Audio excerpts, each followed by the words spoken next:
wabarakatuh. Jumpa lagi bersama saya Nung Sundari, di mana kali ini saya akan membahas tentang faktor-faktor yang mempengaruhi laju reaksi.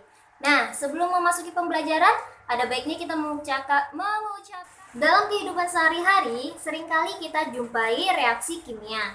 Nah, reaksi kimia ini berlangsung secara cepat dan lambat, di mana kita misalkan untuk reaksi kimia yang berlangsung lambat, itu ada perkaratan besi. Perkaratan besi ini bisa terjadi dalam waktu 1, 2, 3, atau seminggu.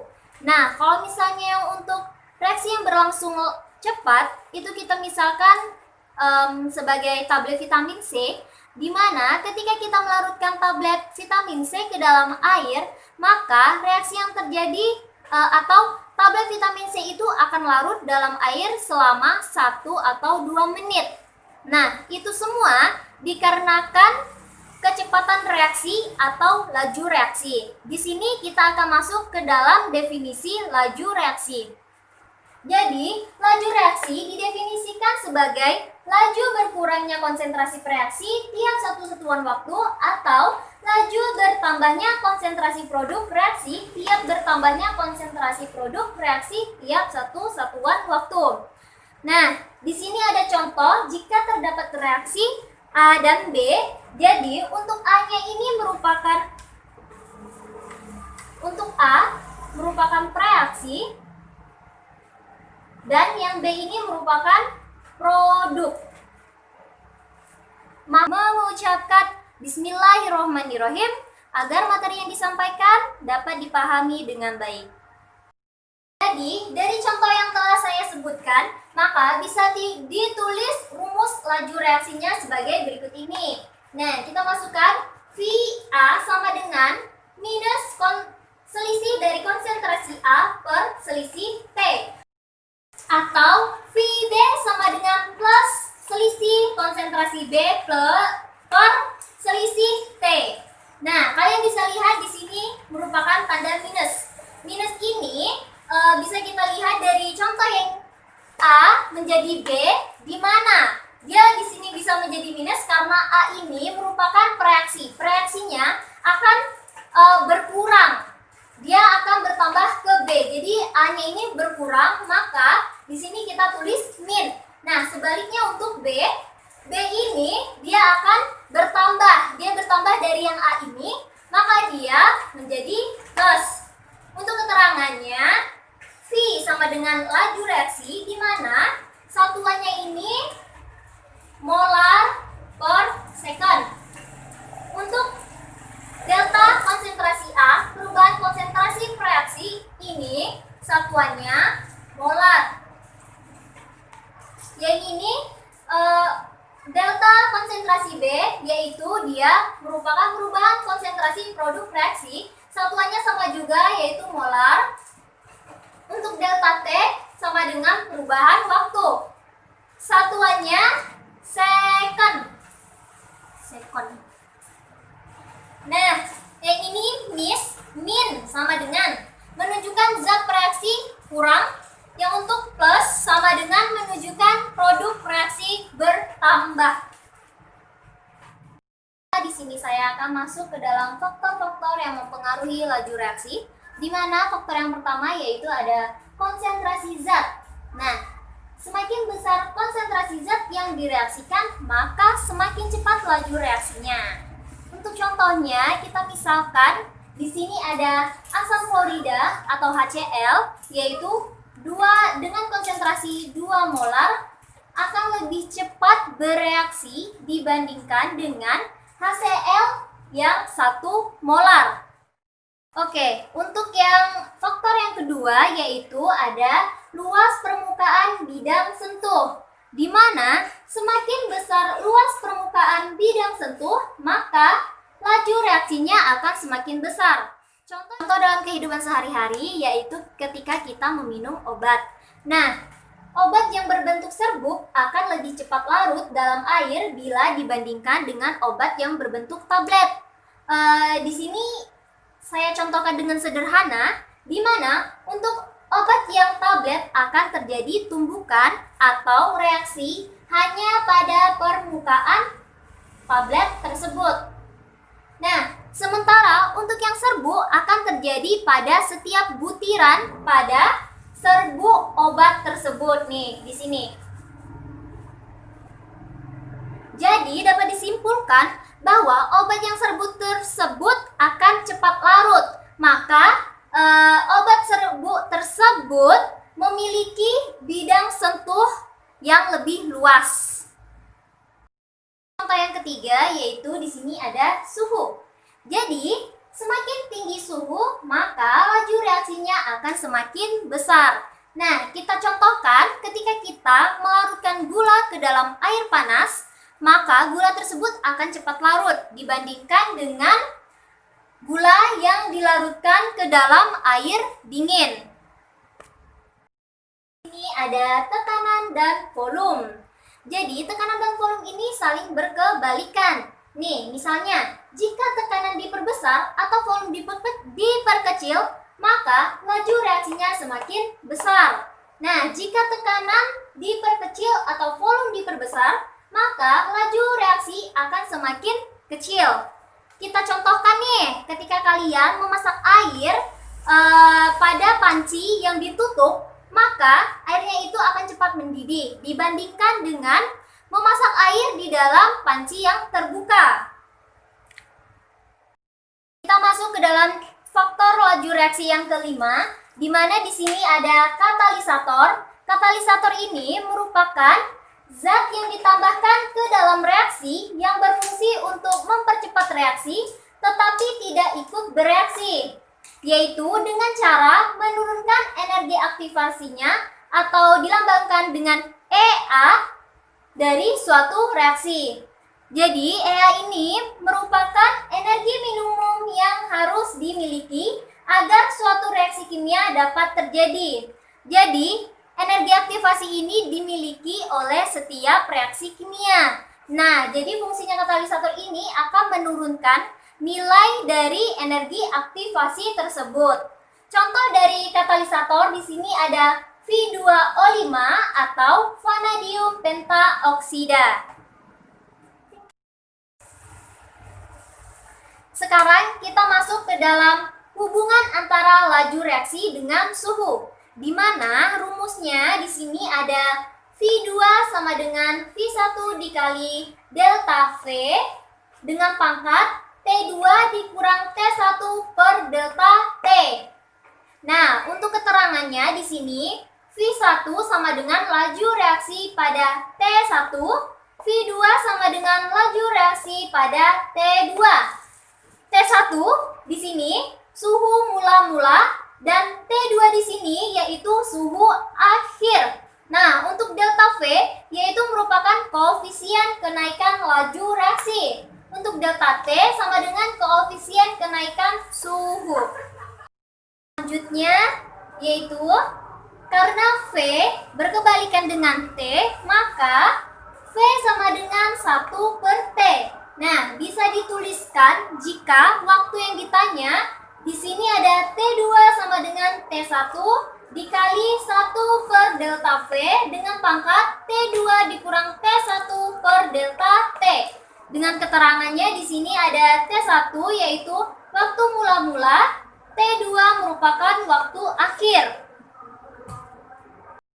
Selanjutnya kita masuk ke dalam contoh soal, di mana diketahui pada suhu 50 derajat Celcius besarnya laju reaksi sebesar 2 molar per second. Berapakah besarnya laju reaksi pada suhu 110 derajat Celcius jika diketahui setiap kenaikan suhu 20 derajat Celcius laju reaksinya meningkat 3 kali lipat? Nah, untuk yang pertama kita harus data dulu ya.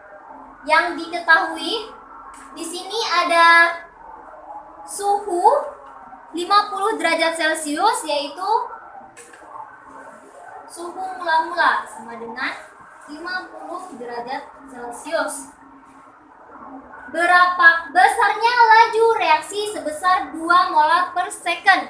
Nah, laju reaksi berarti itu V1 2 molar per second. Berapakah besarnya laju reaksi pada suhu 110 derajat Celcius? Berarti itu T2. T2 yaitu 110 derajat Celcius. Jika diketahui setiap kenaikan suhu 20 derajat Celcius ini merupakan delta T. 20 derajat Celcius.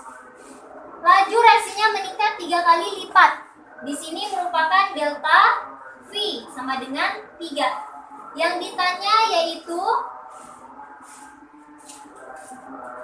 V2.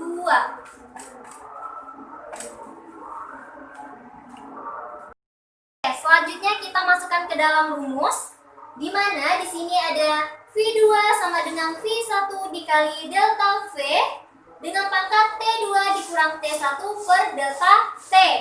Untuk yang pertama yaitu kita masukkan nilai dari V1. V1-nya bisa dilihat di sana ada 2 dikali dengan delta V. Delta V-nya di sini ada 3. Kita masukkan nilainya. Terus untuk T2-nya di situ ada 110 dikurang T1 50 dikurang 50 per delta T-nya bisa dilihat yaitu 20 derajat Celcius. Nah, langsung aja kita jumlahkan. 110 dikurang 50 per 20 yaitu 60 per 20 sama dengan 2 dikali 3 pangkat 3 sama dengan 2 dikali 27 yaitu 54. Jangan lupa untuk satuannya ada molar per second. Jadi dapat kita simpulkan di sini dari pertanyaan, berapa besarnya laju reaksi pada suhu 110 derajat. Nah, kita simpulkan menjadi besarnya laju reaksi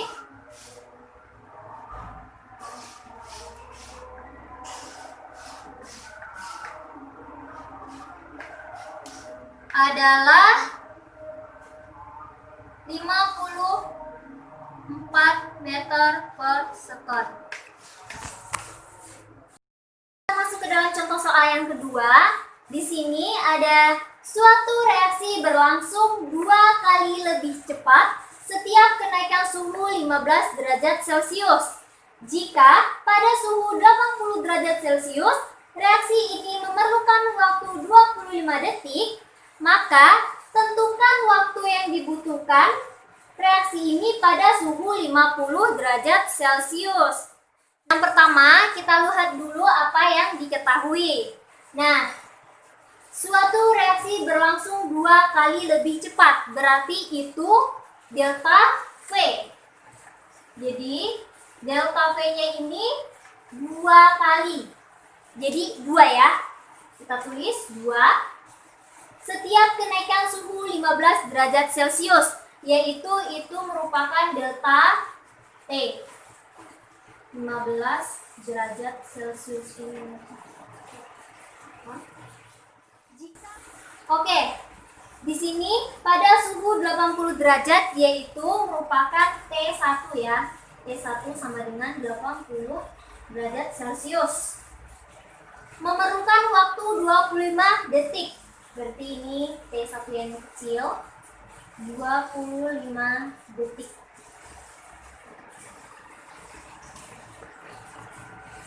Pada suhu 50 derajat Celcius ini merupakan T2. T2 50 derajat Celcius. Nah, untuk yang ditanya merupakan T2. T2. Oke, kita masukkan ke dalam rumus. Di sini rumusnya yaitu T2 sama dengan T1 dikali 1 per delta V dengan pangkat T2 dikurang T1 per delta T. Oke, kita masukkan nilainya. Untuk T1 situ ada 25. 25 dikali dengan 1 per delta V-nya, yaitu ada 2. Pangkatnya di sini T2 50 dikurang dengan T2-nya T1 80 per delta V bisa dilihat 2. Oh, maaf, maksud Ibu adalah delta T. Delta T-nya bisa dilihat di situ ada 15 derajat. Oke. Jadi tinggal kita jumlahkan ya, dikali 1 per 2 dengan pangkat 50 dikurang 80 ada minus 30 per 15. Nah, jadinya 25 dikali 1 per 2 ini menjadi min 2. 25 dikali 1 per 2 ini, karena dia pangkatnya min 2, dia menjadi 2 pangkat 2. Jadi 25 dikali 4 sama dengan 100 detik.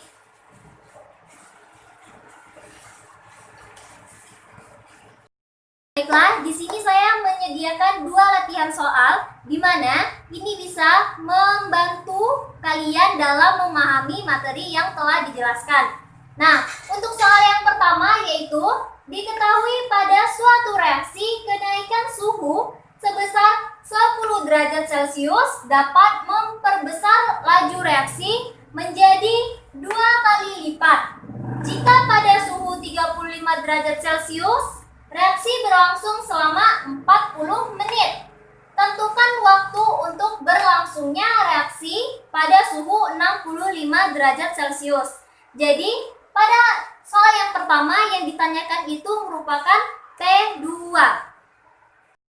Nah, untuk latihan soal yang kedua, di sini ada setiap kenaikan suhu 20 derajat Celcius, laju reaksi menjadi 3 kali lebih cepat dari semula. Jika pada suhu 20 derajat Celcius, laju reaksi berlangsung selama 27 detik, berapakah besarnya laju reaksi pada suhu 80 derajat Celcius? Yang pada latihan soal nomor 2 ini yang ditanyakan itu ada V2. Baiklah. Sampai di sini penjelasan dari saya mengenai faktor-faktor yang mempengaruhi laju reaksi. Semoga kalian semua dapat memahami dan terima kasih. Wassalamualaikum warahmatullahi wabarakatuh.